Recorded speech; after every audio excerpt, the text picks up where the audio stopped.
Quick video here.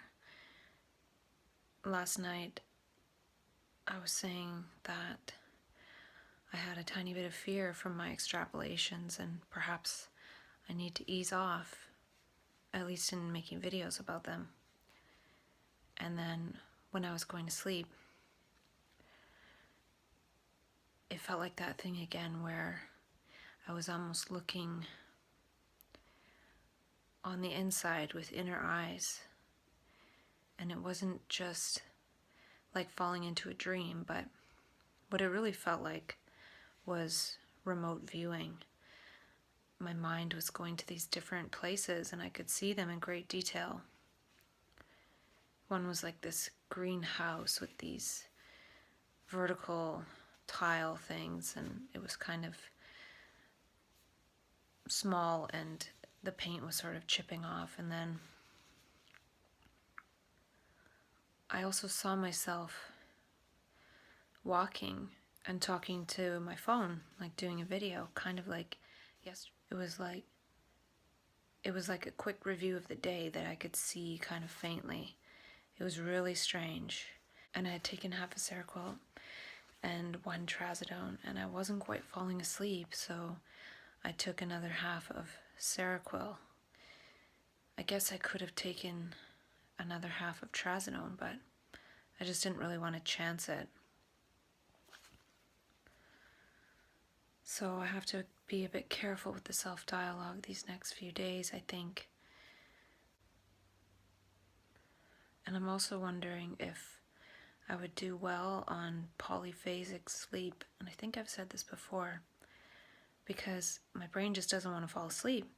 But if I stay up all the time and sleep a couple times a day for half an hour, then I'll sleep for sure.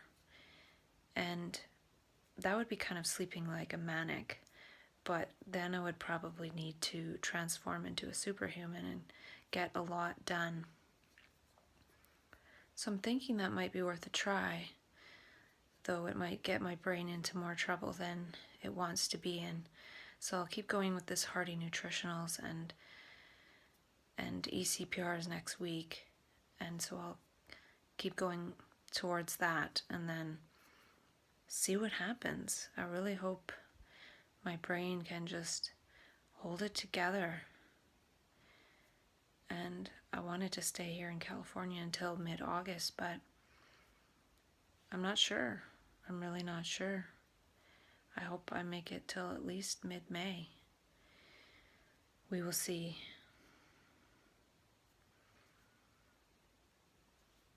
Hopefully after I do ECPR I can go off the Seroquel completely, because it'll be a lot longer than I usually like to take it. But in this situation, I just can't chance it. So that's my update for today so far. I might share a little bit more later, but I'm going to try to relax a bit more and enjoy the sunshine and try to see if I can slow time down a little bit, because it seems to go by really quick. So yeah. So that's the scoop. I'm doing a quick video to say that I wasn't sweeping chimneys, but I was in a sulfur hot spring. And I used some of the sand to exfoliate my face and my body. And I was in there for about 2 hours, and I also did 2 cold dunks in an adjacent stream. And then the sun went down and there were crickets and frogs making lots of cool sounds, and it was just a really beautiful place. And I'm wondering if I will be able to sleep better. I'm going to again try to just take half a Seroquel and see if my mind will stay in one place, or if it'll decide to do some felt like remote viewing or astral travel or whatever the heck, I don't even know, or maybe like lucid dreaming, something about subconscious stuff that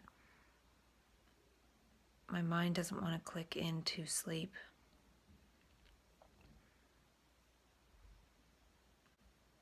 And today earlier I was sitting outside and reading, and I was sitting in a spot where there was mosquitoes, and I noticed they came in kind of a group. Like there would be like 6 of them coming at me trying to bite me at the same time. And then when they all gave up, they all went away. But then a few minutes later, they'd all come back again at the same time. And it was like they were doing this intelligent attack, knowing that hopefully at least one of them would get to bite me. Whereas if they just came one at a time, then it was less likely that they would be successful. I don't know if that's true, I just made it up. But the next couple of days, I'm just going to continue to be a little bit more silent with things and maybe try to connect with that place that can just be less active. My mind's already pretty silent, but I still have this self-dialogue urge happening in a way because I wrote lots of stuff down. So I have the urge to talk about it, but I wonder if I can connect with that space that knows that in that silence and non-activity, something even more important than what seems important right now might come into awareness. And I don't know what that is, but I've just been going on this direction of self-dialogue for so long that I don't know if there's something else.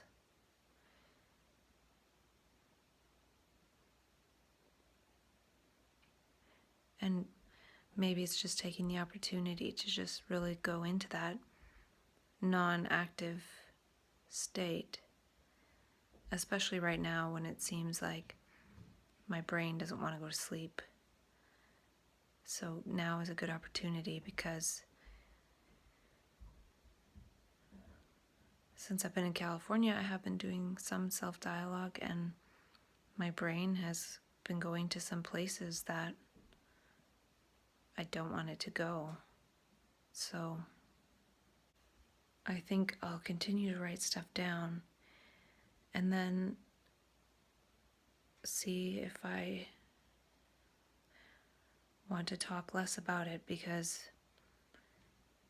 I could keep talking about that stuff forever, and I could be saying the same thing over and over and I don't even know it because it seems new to me when I say it or when I write it down. But it's all in a certain area. And so maybe there's an area that I'm missing, that I'm not really separating myself from that process long enough to realize.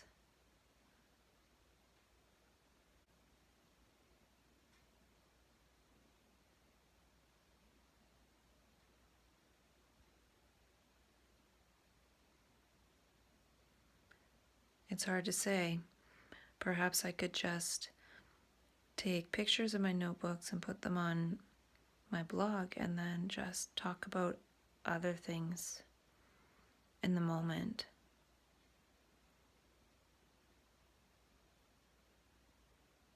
And then not use prompts. So that would actually eliminate some of this stress of it in a way, because one is referring to one's notebook. I really don't know. I really don't know what I'm talking about, and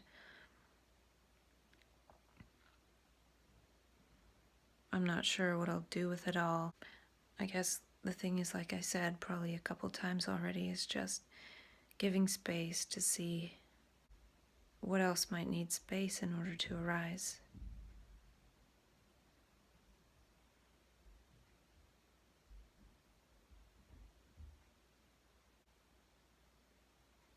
I'm not sure.